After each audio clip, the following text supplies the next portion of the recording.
donc, nous avons étudié dans les cours de Mustalah, de terminologie du hadith, quelles sont les conditions, les 5 conditions qu'ont mis les gens de science pour estimer un hadith comme étant authentique. Quelles sont-elles? Un rappel. 5 conditions. 1. Tfaddal akhi. On commence par le début, c'est bien, on va y venir. Le début, les premières conditions. 1. Là. 1. La piété. Les conditions pour que l'on juge qu'un hadith soit authentique. On avait évoqué 5 conditions à Yoshabab. L'isnad, il doit être bon. Ah, il doit être bon, mais l'isnad, c'est lui qu'on va juger de authentique. Donc forcément, quelles sont ces conditions? Ahsant. Qu'il soit muttasil. On dit déjà, première condition, que la chaîne de transmission soit rapportée de manière continue. Qu'il n'y a pas de coupure de la chaîne de transmission. La deuxième, Youssouf. Que la personne qui le transmet ne soit pas comme il faut être mental. Naam, ça c'est quelque chose qui est réuni sous une condition qui est plus large que cela dans Ad-Dabt. Ahsant. Naam. Allez, Shabab, vous avez oublié les cours qu'on a fait? C'est quoi, tfaddal. Naam. Allez, Shabab, vous avez... Sahih. Qu'est-ce qu'on a dit? Que le hadith, pour qu'il soit authentique, il faut qu'il soit rapporté de manière discontinue. Première condition. Deuxième condition, Shabab. Allez, Kamel. Personne connu par sa piété. Tfaddal. Tous les rapporteurs sont dignes de confiance. Naam. Sans contradiction. Contradiction, c'est-à-dire Ahsant. Al-shadh, al-shudhud, qu'il n'y ait pas de shudhud, les contradictions dans la chaîne de transmission ou dans le matn, dans le corps du hadith. Quoi d'autre, ya shabab? L'ilal, qu'il n'y ait pas de illa qadiha, comme on a dit, de maladie apparente ou de ya shabab? Il n'y a pas, vous avez pas? Il faut que la personne qui rapporte il faut que le hadith il soit rapporté de manière discontinue, sans qu'il y ait de contradiction de shudhud, ni de maladie apparente, l'illa, et qu'il soit rapporté par une personne qui soit, comme vous l'avez cité ici, viable dans sa religion et de bonne mémorisation. Al-adl wa ad-dabt. C'est bon, Tam ad-dabt, ahsant. Une chose qu'on avait évoquée, tam ad-dabt, c'est-à-dire qu'il ait une bonne mémorisation, une mémorisation parfaite. Donc c'est 5 conditions.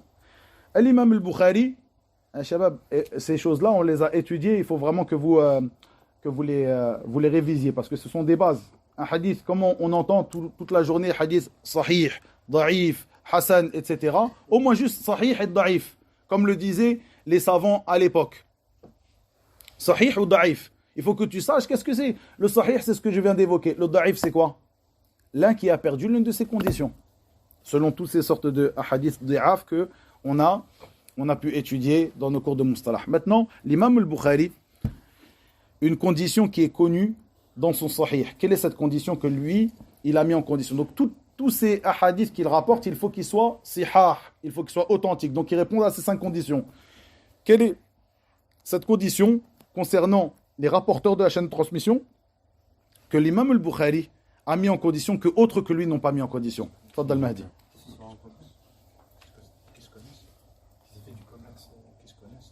Shabab, le commerce, le mariage, Qu'ils soient contemporains. Ahsantum. Qu'il soit, non, pas qu'il soit contemporain. Regardez, le poids des mots, c'est très important. Tu as dit qu'ils se connaissent et après qu'ils soient contemporains. Ces 2 conditions-là, c'est la condition de l'imam al-Bukhari et la condition de l'imam Muslim, qui sont différentes que tu viens d'évoquer. On a ici qu'ils se soient rencontrés. Qu'ils se soient rencontrés. Al-Luqya. Ça, c'est la condition de l'imam al-Bukhari. Qu'on sache qu'ils se soient rencontrés. Et une chose que beaucoup de gens ne voient pas, c'est qu'ils pensent que, ou certaines personnes, donc ils pensent qu'il faut qu'ils se soient rencontrés dans chaque hadith qu'ils rapportent d'eux. Non. L'imam al-Bukhari se suffit qu'ils se soient rencontrés une fois et que cette chose soit effective. Que soit rapporté effectivement qu'un tel a rencontré un tel. À partir de là, il rapporte d'eux. Voilà, des rapporteurs. On parle des rapporteurs. Un rapporteur, lorsqu'il rapporte d'un autre, l'imam al-Bukhari met en condition que ces deux rapporteurs, celui qui rapporte de l'autre, se soient effectivement rencontrés et qu'on ne soit persuadé qu'ils se soient rencontrés. Ça, c'est la condition de l'imam al-Bukhari. À l'inverse de l'imam Muslim, comme de plein d'autres parmi les savants, dans son sahih, et bien sûr ici, attention, c'est la condition de l'imam al-Bukhari dans son sahih, pas sa condition dans d'autres livres. On parle de son sahih, le livre à propos duquel on parle ici. Pourquoi on en parle aussi? Ça peut être un peu fastidieux de parler de cela pour certaines personnes, mais si ça montre la minutie de ces imams. La minutie de ces imams, ils ne rapportent pas un hadith du prophète sallallahu alayhi wa sallam sans que ce hadith ait répondu à toutes ces conditions. Puis il rajoute même des conditions qui rendent la tâche encore plus difficile. L'imam Muslim, dans son sahih, il a comme condition le fait que les deux soient contemporains, al-mu'asara, et non al-luqya. C'est-à-dire que lui, dans son sahih, pour qu'il rapporte le hadith, il faut que l'un soit contemporain de l'autre. Même si on n'est pas certain qu'ils se soient rencontrés, mais al-mu'asara, puis il rajoute, le ulama, lorsqu'ils expliquent sa condition, il rajoute le fait que ils disent al-mu'asara ma'a imkaniyat al-liqa, avec la possibilité qu'ils se soient rencontrés. C'est-à-dire qu'ils sont contemporains et qu'il y en a un tout au bout du Maroc, de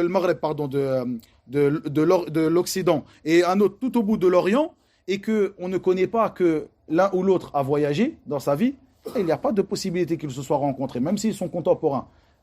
Qu'ils soient contemporains avec la possibilité qu'ils se rencontrent. Dans tous les cas, c'est quelque chose de minutieux encore. Faites bien attention à cela, c'est très important. Revenons donc à l'imam al-Bukhari.